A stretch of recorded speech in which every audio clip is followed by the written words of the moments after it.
Fred MacGuffin reviews The Ice Pirates from 1984. Action, adventure, comedy, and all that jazz. Written and directed by Stuart Raphael. He's brought us such classics as Tammy and the T-Rex, Shipwreck, Mannequin on the Move, The Philadelphia Experiment, Mac and Me, High Risk. And he also wrote Passenger 57. It stars Robert Urich, TV star, but he was also in Magnum Force and a lot of 70s TV, such shows as Vegas and SWAT, and a movie called Turk 182 and Lonesome Dove. And we also have Michael D. Roberts, who plays Roscoe. And Roscoe is Jason's right-hand man. And he's also in A Star is Born, Rain Man, Hostage, and Street Kings. So this is the more guff review, so I'm going to spoil this a bit and talk a bit more about this movie. So you've been warned. Mary Crosby plays Princess Karina, and she was in Dallas and The Legend of Zorro. And a bit of trivia, she's also the daughter of Bing Crosby. Now, Robert Urich and Michael D. Roberts are actors you get if you can't get Burt Reynolds and Richard Pryor. But still, they're very likable in this. Angelica Houston's also in this in an early role, and she plays Maida, and you may have seen her in The Addams Family, Addams Family Values, The Witches, The Grifters, John Wick Chapter 3. And we also have Ron Perlman as Zeno, an early role again for him. And you may have seen him in Hellboy 1 and 2, Quest for Fire, Beauty and the Beast, the TV show, Kronos, Blade 2, Sons of Anarchy TV show. Now, this movie starts off with, it's like a Star Wars crawl. And yeah, a lot of this is reminiscent of Star Wars. It's trying to riff off, not rip off, but sort of riff off Star Wars. You've got droids in this. I suppose Han Solo was a type of space pirate too.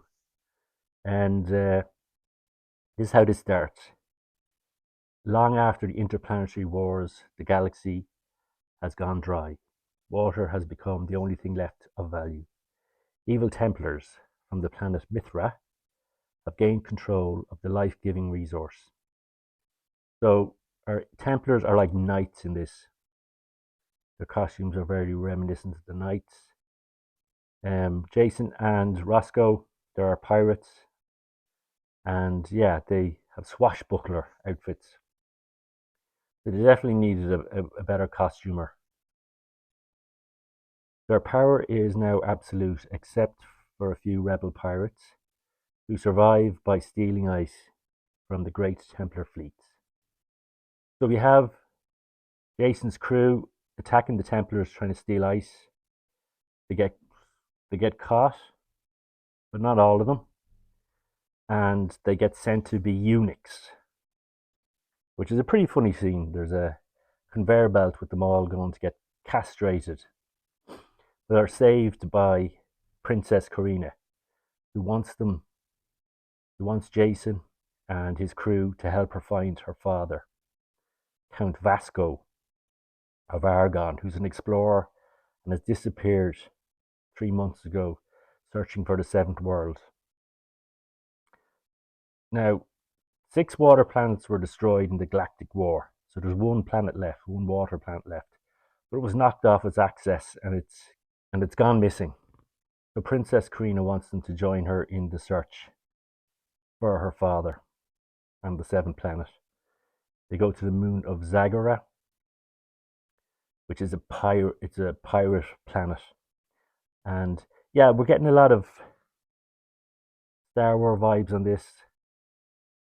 And there's a reference to Alien, because Jason's ship has a space herpes, which reminds me of the alien creature from Alien.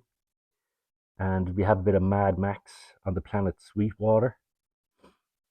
or a place called Sweetwater, as they're looking for Lanky Nibs, another lead on the search for Count Vasco. And yeah, and we have droids and robots that are treated very very badly. So a lot of riffs on Star Wars and reminders of those of better movies. And so yeah, if you're a fan of bad movies, you're gonna like this. Uh, Terrible costumes, terrible sets. Trivia on this: they were they were going to spend 20 million on this, but decided to spend 8 million and cut the cost dramatically and treat it more like a comedy than a serious space adventure. So that's probably its downfall. As I said, all the cast is likable. We even have John Matuzak, plays Killjoy, and he was Sloth in The Goonies.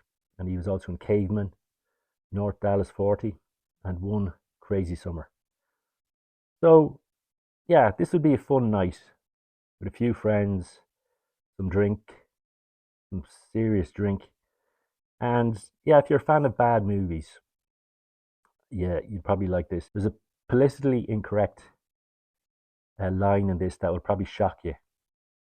But I think even in the 80s, this line wasn't acceptable. So, yeah, I suppose the sign of the times in this. So beware of that. But at least we don't see comments like that in movies anymore. This was a nostalgia watch for me. I watched it as a kid, and I was hoping it might have improved. My memory might not have been right, but my memory was right. I didn't enjoy this when it did come out in the 80s. I'd give this a 2, and I'm being generous, a 2 out of 5. And probably should be getting another one. Red MacGuffin reviews The Ice Pirates.